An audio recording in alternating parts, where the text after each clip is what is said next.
تعلمون ثم كلا سوف تعلمون كلا لو تعلمون علم اليقين لترون الجحيم ثم لترونها عين اليقين.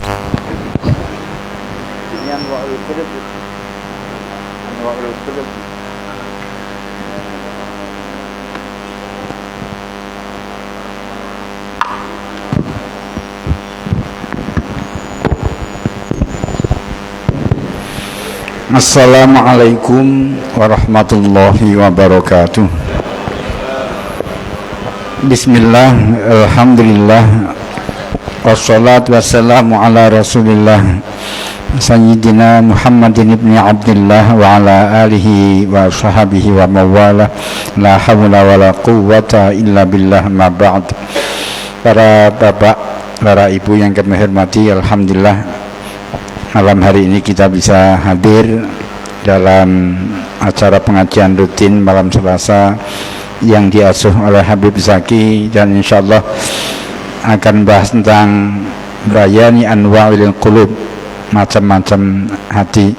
Dan mari kita buka dengan bacaan umul kitab liridhaillah wal maqasidina wa ila hadrat Nabi Mustafa Rasulullah sallallahu alaihi wa ala alihi wa sahbihi azwajihi wa dzurriyyatihi Allah ya'li darajatih fil jannah ma'afa'una wa sallallahu imam al-arifillah al-qudda wal irsyad al-habib Abdullah bin Alwi bin Muhammad al-Haddad al-Hadrami al-Syafi'i yanfa'una bi asrarihi wa anwarihi wa ulumihi bid dunya wal akhirah wa ja'aluna min hizbihi marzuqna mahabbatahum wa yatawaffana ala millatihim syurina fi zumratihi ala kulli niyatin salihah. Al-Fatihah.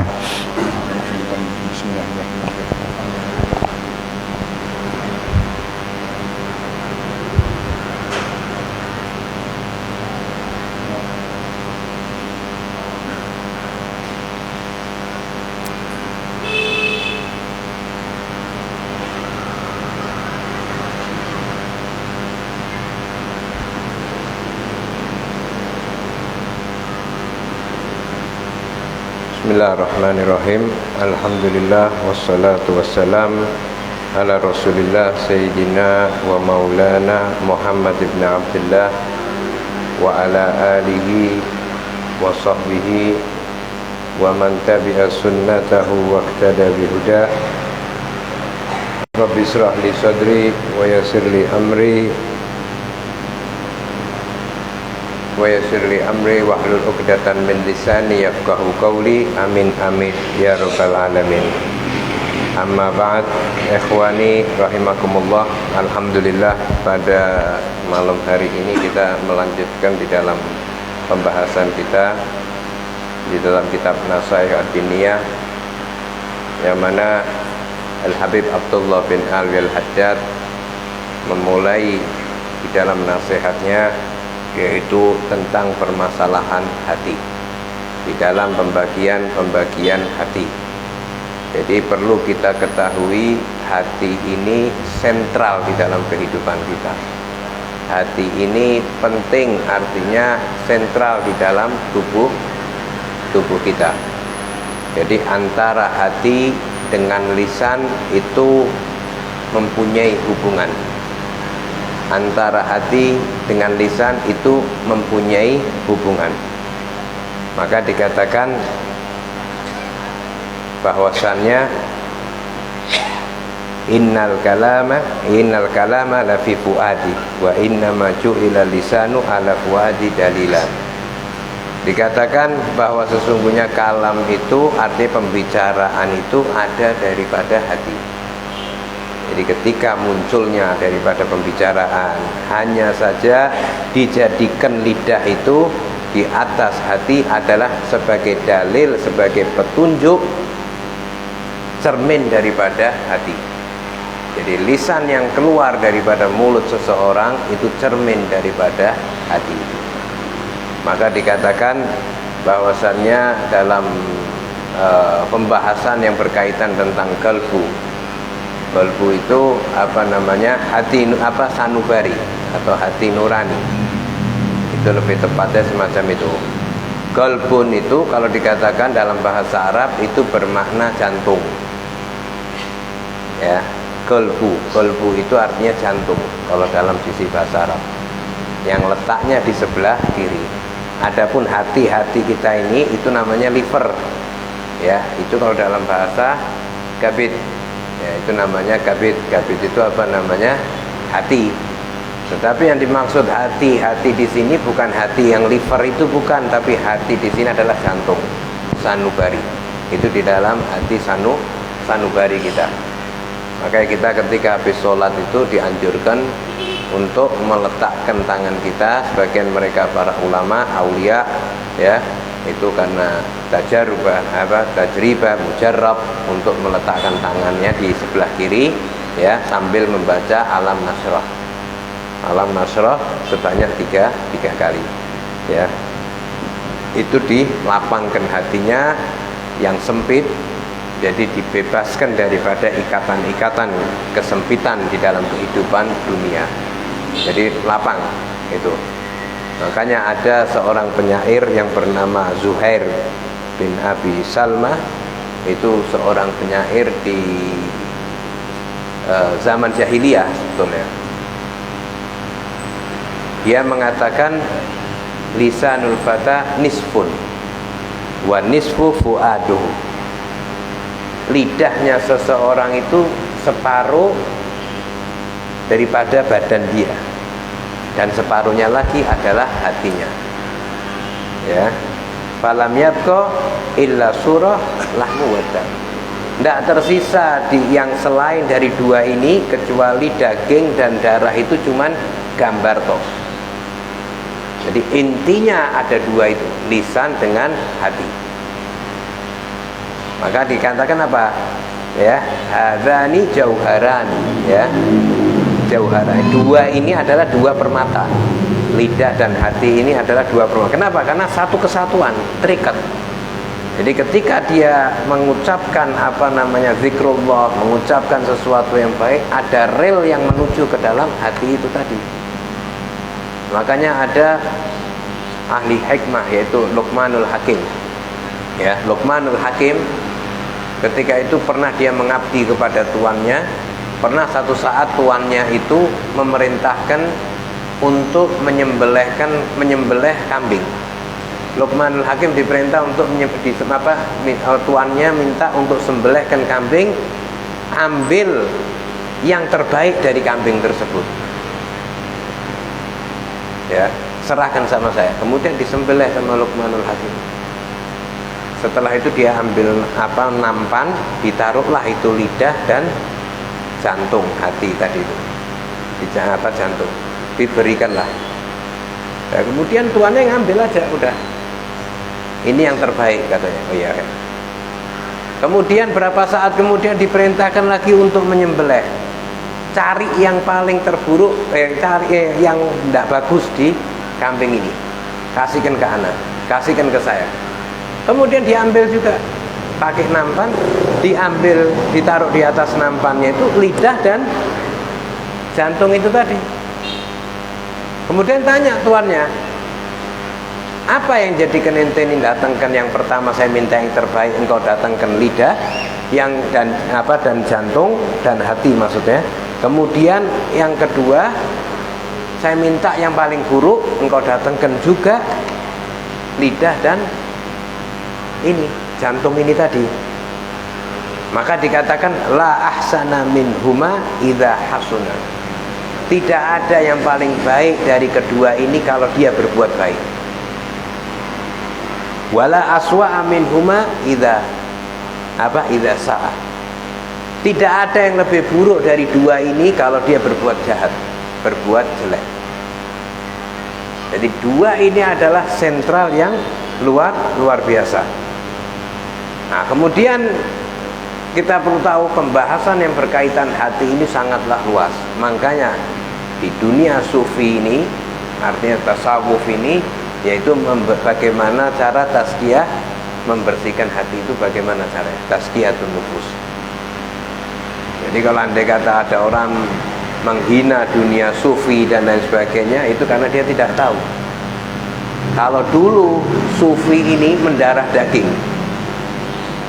dari zaman Rasulullah sampai kepada tabi'in, para tabi'in itu sudah mendarah daging di jiwa setiap orang. Nah, kemudian dibentuklah seperti dunia sufi ini, seperti thariqah. Siapa yang pertama kali membentuk? Adalah Syekh Abdul Qadir Al-Jailani.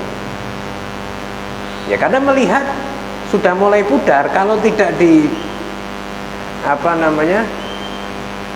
dirangkum atau tidak dikonsep, akhirnya orang akan liar, tidak mengenal arah, semacam itu. Maka dikatakan wa'lamul ma'asyiral ikhwan ayyadakumullah, maka ketahuilah anna khairul qulubi ahabbaha ilallah wa ahabbaha ilallah ma kana latifan nadiyan minal batil wal syukuk wa ma'ani syarri kullaha. Dikatakan ketahuilah bahwa sesungguhnya sebaik-baik hati dan yang paling dicintai di sisi Allah Subhanahu wa taala hati yang lembut. Ya, hati yang lembut. Hati yang bersih.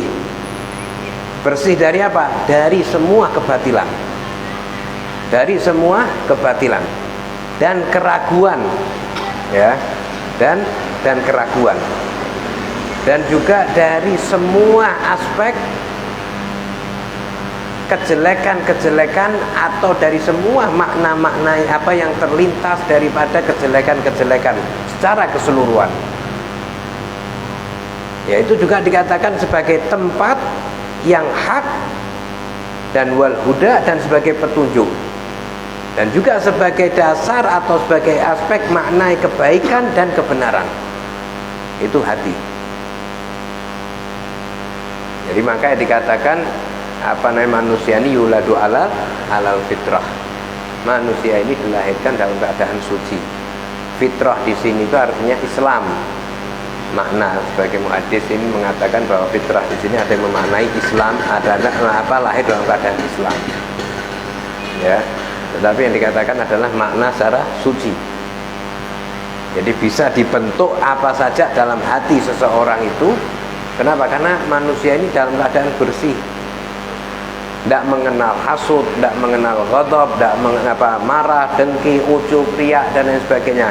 Tinggal karakter dia tinggal keadaan atau pergaulan atau lingkungan atau rumah yang membentuk daripada karakter tersebut. Maka dikatakan ya wafil hadis, di dalam hadis al-qulubu arba'atun. Hati itu ada 4.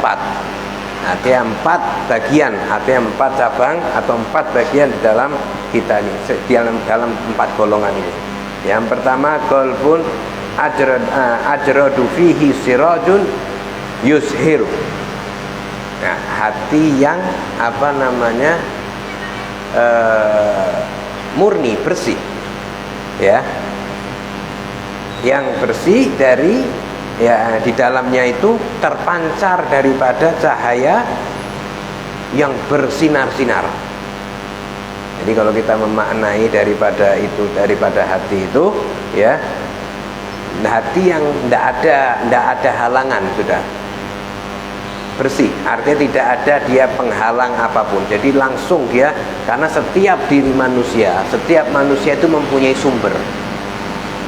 Jadi sumber dalam hati kita ini bisa terpancar. Makanya sampai dikatakan ittaqul firasatul mu'min fa innahu yanduru bin nurillah. Waspadalah engkau dari firasatnya orang mukmin, karena sesungguhnya dia memandang dengan nurnya Allah. Ini satu kaitannya dengan hati yang terpancar tadi. Hati mukmin yang terpancar tadi. Fadzalika qalbul mukmin. Maka itulah hati orang mukmin itu semacam itu. Bersih, ya, tidak ada ganjelan, tidak ada apa, yang selalu hatinya itu bersinar, ya, lampu yang bersinar. Kemudian wa qalbun aswadun mankus. Nah, kemudian ada lagi yang kedua adalah hati yang hitam, yang terbalik, sudah hitam yang terbalik, itu apapun yang gimana kan dia tidak bisa masuk, tidak mungkin bisa menerima, tidak bisa akan percaya dan lain sebagainya. Ya, fadzalika qalbul kafir.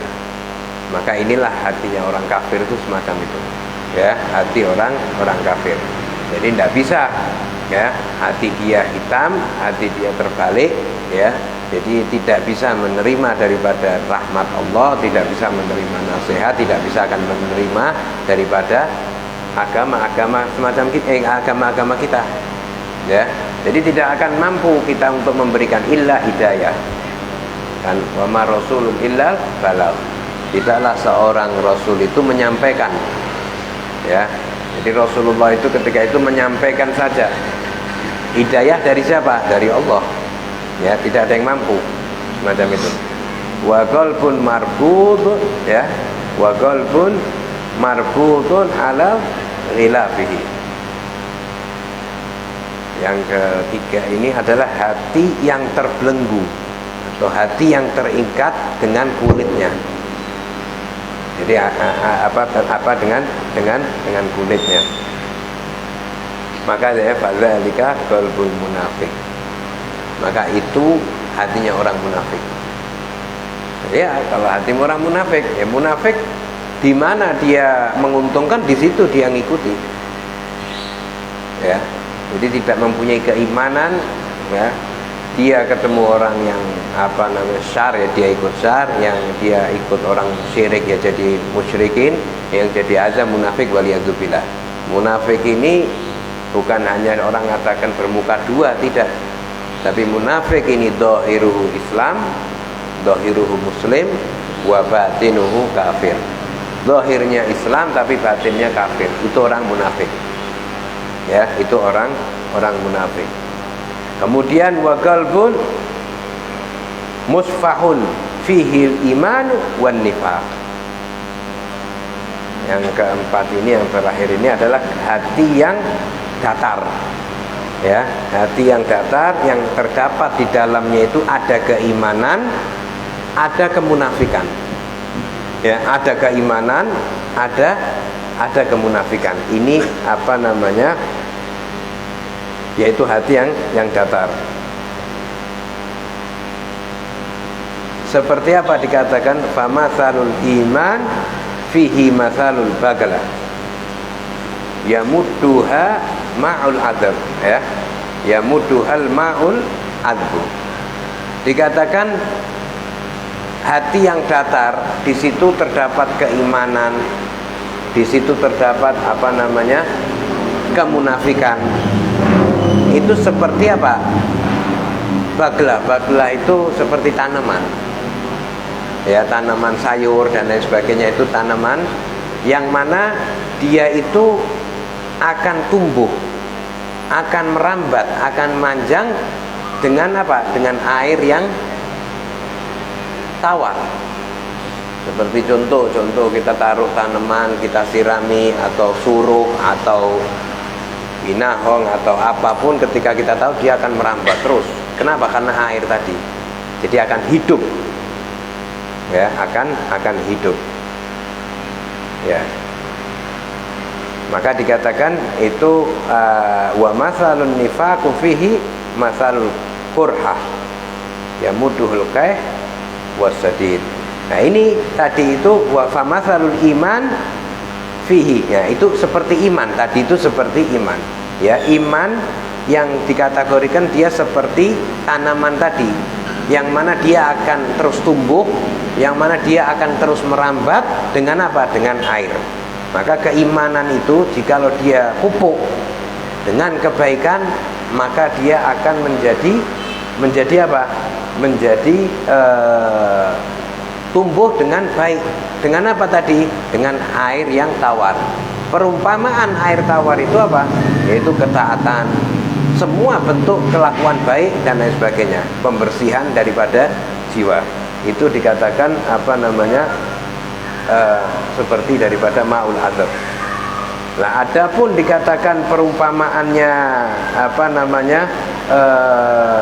orang yang munafik atau kemunafikan, seperti dikatakan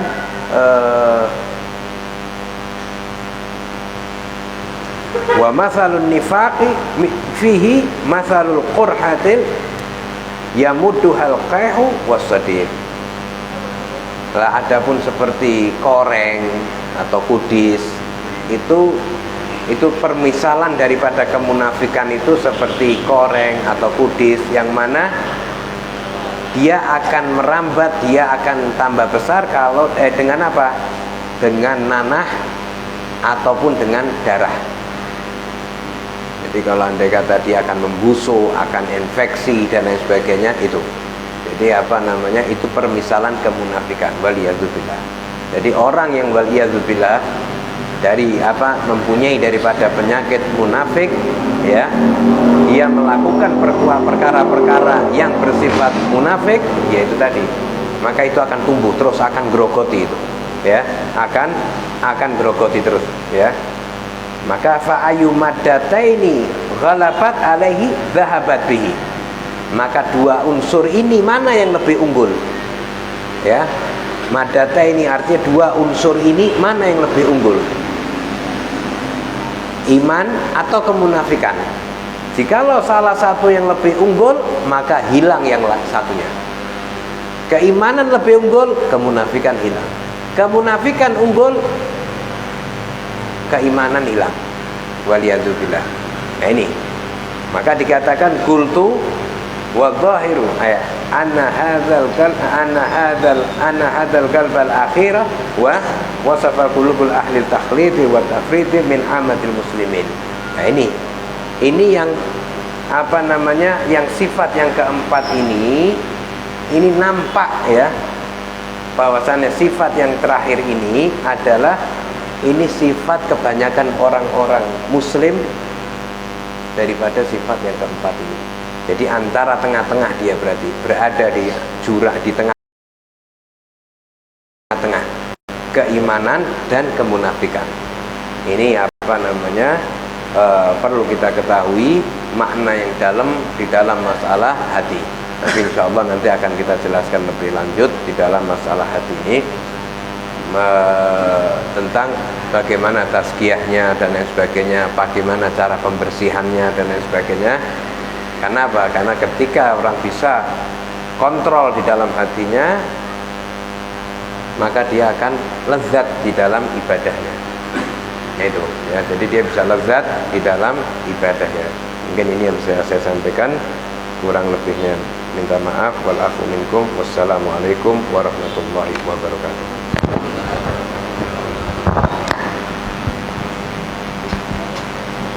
Dunia tergabul wa tamam kullu wa ma'mul salat syahri zahiran wa batinan bi abi sallallahu alaihi wa la bi akbar kana nazal muslimin iftah lana al-kutul arifin wa faqih fi din wa ta'ala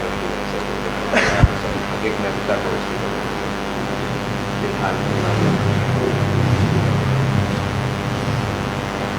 Alhamdulillah rabbil alamin. Fatihah.